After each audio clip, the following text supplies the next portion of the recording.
English Nagar. I am Rohit Kumar. Welcome to my YouTube channel English Nagar. आप सभी लोगों का मेरे इस इंग्लिश नगर चैनल पर स्वागत है। मैं आपके लिए आज बहुत ही इम्पोर्टेंट चीज़ लेकर आया हूँ और वो क्या है कि ओवर का प्रयोग कैसे करें। इससे पहले मैंने ओवर के प्रयोग के ऊपर एक वीडियो बनाया था। इसमें पूरे डिटेल में नहीं बता पाया था, कुछ प्रयोग उसके रह गए थे तो वीडियो कुछ लंबा हो जाता, इसलिए मैंने जो है इसको 2 पार्ट में डिवाइड किया है। तो मैं आज आपके लिए ओवर का सेकंड वीडियो बनाने जा रहा हूं। तो इसमें मैं आज ओवर का प्रयोग समाप्त हो जाएगा। तो देखिएगा ओवर का प्रयोग किस प्रकार करते हैं, कहां कहां करते हैं। तो देखिएगा ओवर का प्रयोग वो वहाँ पर करते हैं जहाँ पर हमें जो है, जैसे मान लीजिएगा ये कोई वस्तु है, ये इधर से घिरी हुई है और इधर से घिरी हुई है, कम से कम 2 तरफ से घिरी हुई है। तो वहाँ पर हम ओवर का प्रयोग करते हैं। वहाँ पर ओवर का प्रयोग है जब कोई वस्तु कम से कम 2 तरफ से घिरी हुई हो, तो वहाँ पर हम ओवर का प्रयोग करेंगे। तो ओवर का हिंदी होता है ऊपर, ऊपर और आसपास दोनों होता है, ऊपर भी होता है आसपास भी होता है। और इसके लिए आपको मेरा फर्स्ट वीडियो देखना पड़ेगा, तो इसका लिंक आपको डिस्क्रिप्शन बॉक्स में भी मिल जाएगा और आई बटन में भी जो है मिल जाएगा। तो देखिएगा ओवर का प्रयोग जो है जब 2 तरफ से वस्तु घिरी हुई होती है तो जो है वहां पर ओवर का प्रयोग करते हैं। जैसे मान लीजिएगा मैं आपके लिए पढ़ा रहा हूं, तो यह छत, यानी कि यह छत 4 तरफ से घिरी हुई है दीवारों से, तो यहाँ पर आप ओवर का प्रयोग कर सकते हैं। और जैसे मान लीजिएगा मैंने इसमें जो है ये लिखा है, please spread the cloth over the table, यानी कि कृपया कपड़े को टेबल पर बिछा दीजिए, या तो यानी कि बिछा दीजिए। तो बिछाना यानी कि चारों तरफ से वो कपड़ा जो है वो उसके लिए घेर लेगा। तो यहाँ पर जो है कपड़े का सेंस आया कि कपड़ा उस पर बिछाया जाएगा, चारों तरफ से घेर लेगा। तो इसलिए यहाँ पर आप जो है ओवर का प्रयोग करेंगे, तो ना कि ऑन का। अगर please put the cloth, please put the cloth जो है ऑन द टेबल, अगर आपको कपड़ा टेबल पर रखना होता तो यहाँ पर आप पुट लगा सकते थे, स्प्रे जो है ऑन लगा सकते थे, यहाँ पर ओवर का प्रयोग नहीं होता। Please spread the cloth over the bed, यानी कि जो है कपड़ा बेड पर बिछा दीजिए। तो यहाँ पर भी यही है। तो जो है यानी कि जब संपूर्ण समूचा सारा, यानी कि समूचा, जैसे मान लीजिएगा यह टेबल है, इसके चारों तरफ कपड़ा बिछा हुआ है, ये कपड़ा चारों तरफ बिछा दिया। हाँ, तो यहाँ पर आप ओवर का प्रयोग करेंगे। और यहाँ पर अगर एक जगह पर आपको कपड़ा रख देना है तो वहां पर आप ऑन का प्रयोग कर सकते हैं।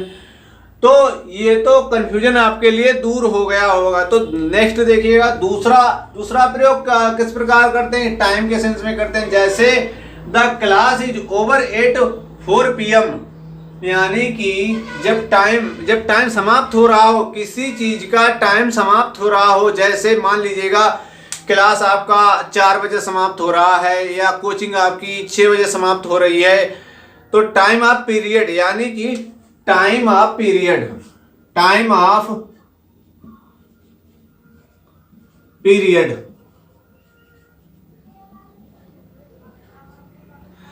तो जो है ओवर का प्रयोग वहां पर करते हैं जहां पर समय का समाप्त होने का बोध होता है, तो वहां पर ओवर का प्रयोग कर सकते हैं। तो उम्मीद है कि आपके लिए समझ आ गया होगा टाइम ऑफ पीरियड।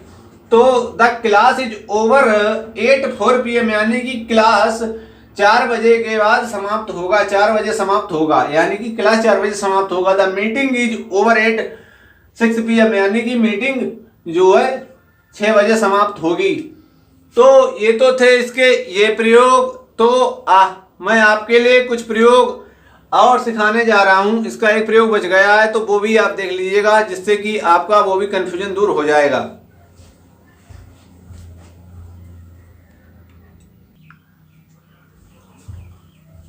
देखिएगा यहाँ पर मैंने लिखा है कि over the used with sense of more than required. Over the यानी कि ओवर का यूज यानी कि ओवर का प्रयोग हम वहां पर भी कर सकते हैं जहां आवश्यकता से अधिक, जहां आवश्यकता से अधिक जो है किसी चीज का बोध कराना हो। जैसे मान लीजिएगा मैं पढ़ता हूं, हाँ मैं कुछ ज़्यादा पढ़ता हूँ या मैं आपको कुछ ज़्यादा ही पढ़ाता हूँ, तो ओवर हर टीच हो जाएगा इसका।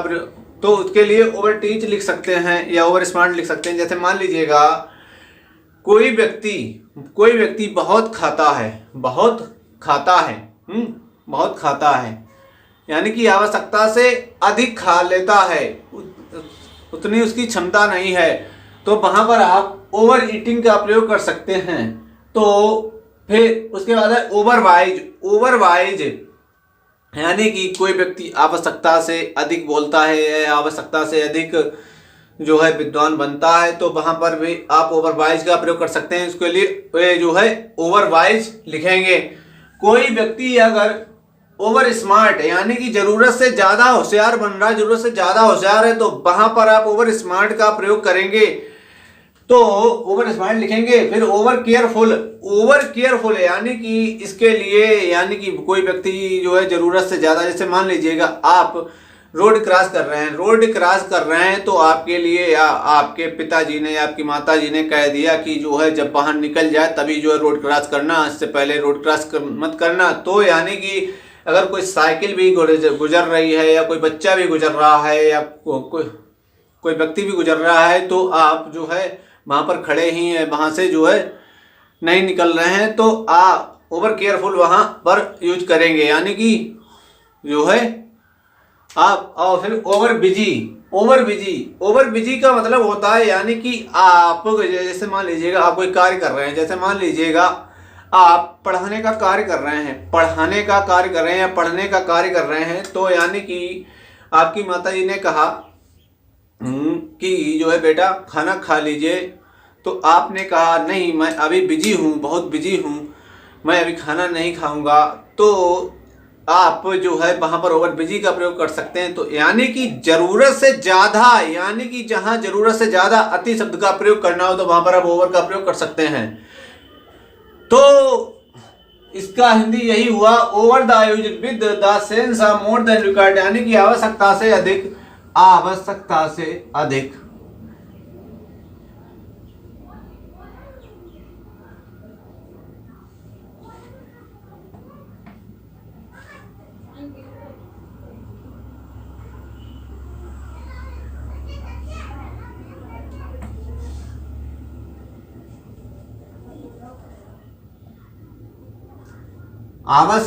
अधिक, मोर देन रिक्वायर्ड, आवश्यकता से अधिक, तो वहां पर आप ओवर का प्रयोग कर सकते हैं। तो उम्मीद है कि आपके लिए ओवर का प्रयोग समझ आ गया होगा, और समझ आ गया तो वीडियो को एक लाइक करें, कमेंट करें और जो है चैनल को सब्सक्राइब अवश्य करें। फिर मिलते हैं किसी नेक्स्ट वीडियो में नेक्स्ट टॉपिक के साथ। थैंक यू वेरी मच, धन्यवाद।